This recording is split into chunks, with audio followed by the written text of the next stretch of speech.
Hello everyone, welcome back to my channel. ఇప్పటి వరకు మీరు నా ఛానల్ని సబ్స్క్రైబ్ చేసుకోకపోతే please make sure to subscribe. ఈరోజు వీడియో ఏంటంటే నేను రాగి దోశ ఎలా ప్రిపేర్ చేస్తానో చూపిస్తా. రోజు నార్మల్ ఇడ్లీ దోశ ఏం తింటారు, అప్పుడప్పుడు ఇలా మిల్లెట్స్తో కూడా ట్రై చేయండి. ఇక్కడ నేను ఒక గ్లాస్ మినపప్పుకి 2 గ్లాసుల రాగులు తీసుకుంటున్నా. రాగుల్లో చాలా డస్ట్ ఉంటుంది కాబట్టి 3-4 టైమ్స్ వాష్ చేసుకోవాలి. మినపప్పు రాగులు 2 కడిగి ఒక 8 అవర్స్ అన్నా మినిమం నాననివ్వాలి. మినప్పప్పు అయితే ఒక 4 అవర్స్ నానినా సరిపోతుంది, కానీ మిల్లెట్స్ అయితే ఖచ్చితంగా ఎక్కువసేపు నానాలి. ఇందులో నేను బియ్యం అసలే వాడట్లేదు, బియ్యం ప్లేస్లో రాగులను తీసుకున్నా.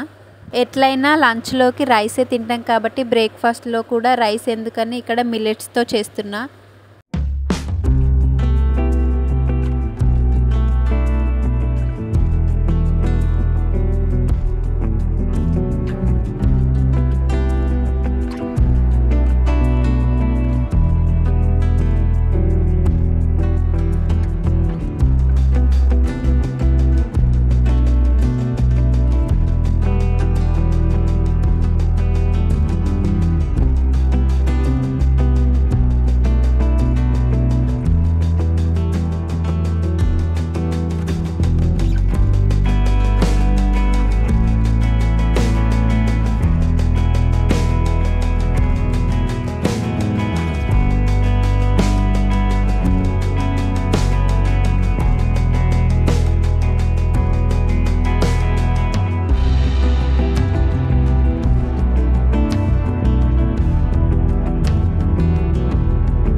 ఇక్కడ మనం దోశకైతే 2 మెత్తగా పట్టుకోవాలి, మినపప్పు అండ్ రాగులు.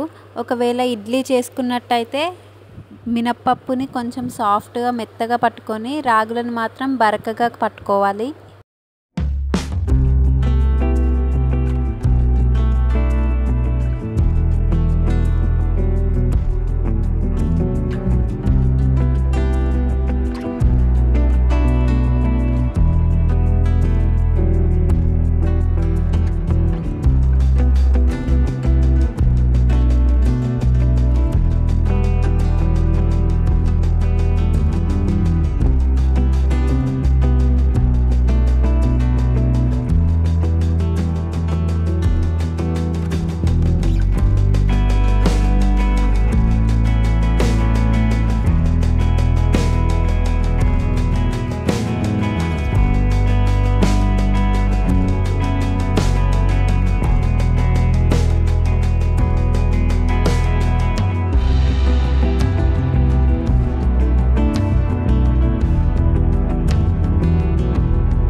మిక్సీ పట్టుకున్న రెండింటిని మంచిగా మిక్స్ చేసుకోవాలి.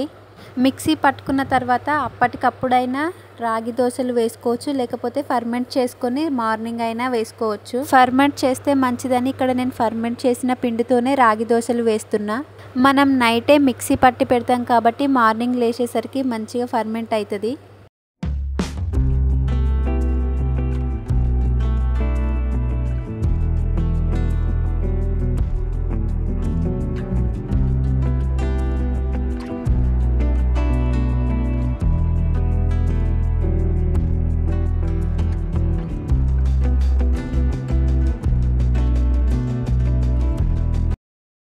ఫస్ట్ అయితే ఇక్కడ నేను దోశల్లోకి చట్నీ ప్రిపేర్ చేస్తున్నా. దోశల్లోకి టమాటా చట్నీ అయినా పల్లి చట్నీ అయినా ఏదైనా బాగుంటుంది. నేనైతే ఇక్కడ పల్లి చట్నీ ప్రిపేర్ చేస్తున్నా. ఫస్ట్ పల్లీలను వేయించుకొని పొట్టు తీయకుండా అలాగే మిక్సీ పడుతున్నా, ఎందుకంటే పొట్టులోనే చాలా ఫైబర్ ఉంటుంది. మిక్సీ జార్లోకి పల్లీలు, జీలకర్ర, పచ్చిమిర్చి, సాల్ట్, కొన్ని వాటర్ వేసుకొని మెత్తగా మిక్సీ పట్టుకుంటున్నా.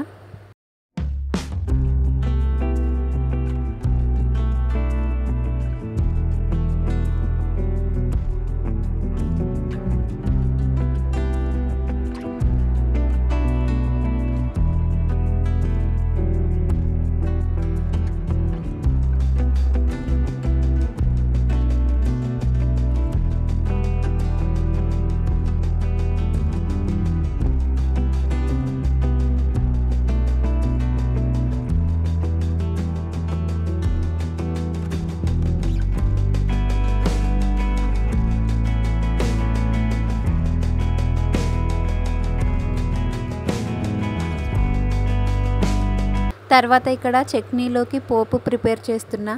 పోపు వేయకున్నా సరే అలాగైనా తినొచ్చు, కానీ నాకు పోపు వేస్తేనే నచ్చుతుంది, అందుకే ఇక్కడ పోపు వేస్తున్నా చట్నీలోకి.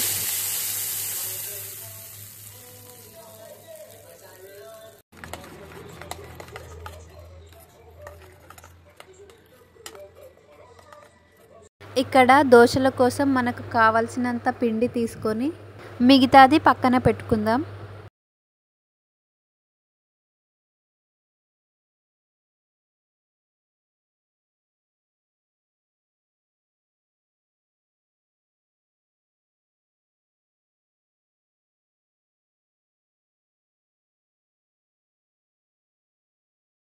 తీసుకున్న పిండిలోకి కొంచెం సాల్ట్, తగినన్ని వాటర్ యాడ్ చేసుకొని దోశ బ్యాటర్ లాగా ప్రిపేర్ చేసుకోవాలి. పిండి పల్చగా ఉంటే వాటర్ వేయాల్సిన అవసరం ఏమి ఉండదు, కానీ తిక్కుగా ఉంటే మాత్రం వాటర్ వేసుకొని కలుపుకోవాలి. దోశలు క్రిస్పీగా రావాలంటే ఒక పిండి, మెత్తగా రావాలంటే ఒక పిండి చేసుకోవాల్సిన అవసరం లేదు. క్రిస్పీగా రావాలంటే పిండిని పల్చగా కలుపుకొని లో ఫ్లేమ్లో కాల్చుకోవాలి. మెత్తగా రావాలంటే పిండి కొంచెం తిక్కుగా ఉండేటట్లు చూసుకోవాలి. మీడియం ఫ్లేమ్లో కాల్చుకోవాలి.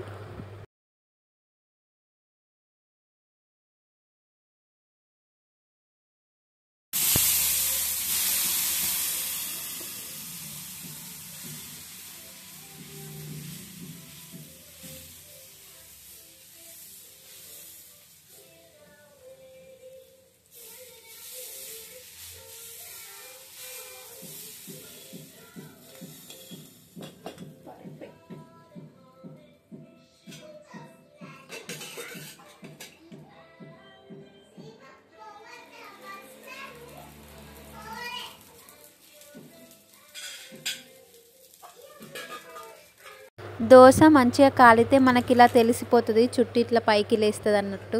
దోశ ఒకవైపు కాలినా సరిపోతుంది, కానీ నేను రెండు వైపులా కాల్చుకొని తింటా, నాకు అట్లే మంచిగా అనిపిస్తుంది. ఇక్కడ మన దోశ అయితే రెడీ అయిపోయింది, ఇంకా సర్వ్ చేసుకొని తినడమే. వెనకటి కాలంలో ఇట్లా చిరుధాన్యాలు మంచిగా తినేటోళ్ళు కాబట్టి అంత హెల్దీగా ఉన్నారు. ఈ కాలం వాళ్ళు జంక్ ఫుడ్, ఫాస్ట్ ఫుడ్ అనుకుంటా హెల్త్ అంతా ఖరాబ్ చేసుకుంటున్నారు. హెల్దీ లైఫ్ కావాలంటే ఇలా హెల్దీ ఫుడ్ తినడం స్టార్ట్ చేయండి. మిల్లెట్స్ తినడం వల్ల ఆల్మోస్ట్ చాలా రోగాలు తగ్గుతాయంట. బీపీలు, షుగర్లు ఉన్న వాళ్ళకు డాక్టర్స్ కూడా మిల్లెట్సే తినమని సజెస్ట్ చేస్తారు. అలాగని రోజు ఒకే రకంవి తినొద్దు. మిల్లెట్స్ 8 రకాలు ఉంటాయి కాబట్టి వాటినే రోజు మార్చి రోజు తినడం బెటర్. మనం ఎన్ని ఎక్సర్సైజులు చేసినా తీసుకునే ఫుడ్ కూడా ఇంపార్టెంట్. మీరు కూడా మిల్లెట్స్ తినడానికి ట్రై చేయండి. వీడియో నచ్చితే లైక్ చేయండి. Bye guys.